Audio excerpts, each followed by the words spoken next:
ডাক্তাররা হাসপাতালে দেরি করে কেন আসে? জনবল সংকট।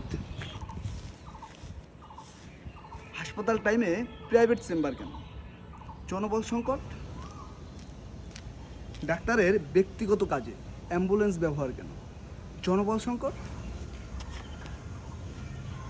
রুগীকে অ্যাম্বুলেন্স থেকে নামিয়ে দিয়ে ডাক্তারের প্রশাসনিক কাজ কেন? নিশ্চয়ই জনবল সংকট। হাসপাতালে রুগীদের জন্য সাগর কলার বাজেটে পচা কলা কেন? নিশ্চয়ই জনবল সংকট। প্রিন্টার টোনার নাই কেন? জনবল সংকট। রোগীর মুখ থেকে অক্সিজেন মাস্ক কেন খোলা হয়েছে? জনবল সংকট। রোগীর বেডে সারপোকা কেন? জনবল সংকট। কক্সবাজারের লিফট থেকে রুগী পড়ে মারা যায় কেন?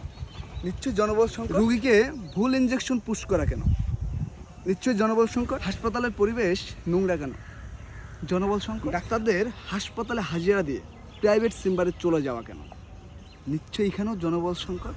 আমাদের দেশে অবশ্যই ডাক্তারদের সংকট রয়েছে, নার্সদের সংকট রয়েছে, মেডিকেল টেকনোলজিস্ট ফার্মাসিস্টদেরও সংকট রয়েছে। যারা গ্রামীণ পর্যায়ে স্বাস্থ্যসেবা নিশ্চিত করে, প্রাথমিক স্বাস্থ্যসেবা, সেই সকল সাব অ্যাসিস্ট্যান্ট কমিউনিটি মেডিকেল অফিসারদেরও সংকট রয়েছে। কিন্তু আপনারা এতক্ষণ যতগুলো জনবল সংকটের গল্প আমি আপনাদেরকে শোনালাম, এই একটা কারণও কিন্তু জনবল সংকটের জন্য দায়ী না।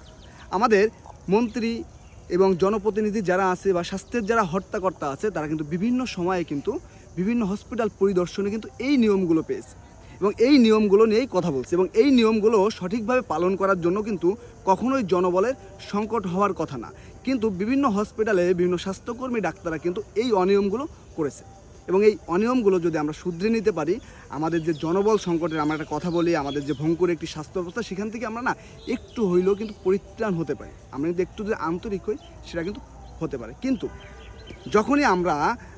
যখনই স্বাস্থ্যের যে কোনো হর্তাকর্তা যারা বা উপর লেভেলের যারা এমপি মন্ত্রী বা মিনিস্টার যারা আছে, তারা যখন এই বিষয়গুলো নিয়ে কথা বলে, তখন ডাক্তারদের বা স্বাস্থ্যকর্মীদের একটা শ্রেণী, একটি নিচু মন মানসিকতার একটা শ্রেণী, তারা কি করে, তারা বারবার একটা জিনিস সামনে নিয়ে আসে, আমাদের জনবল সংকট, আমাদের এই সংকট, আমাদের ওই সংকট। আপনি একটা জিনিস খেয়াল করেন, জনবল সংকটের জন্য কখনও কিন্তু কোনো আপনার ঊর্ধ্বতন কর্মকর্তা কিন্তু কোনো ডাক্তার বলেন বা অন্য যে কাউকে বলেন, কখনোই কিন্তু কোনো শোকজ করে নেই, কোনো ধরনের তাদেরকে কিন্তু কোনো পানিশমেন্ট দেয় নাই, কোনো কিছুই কিন্তু করে নাই।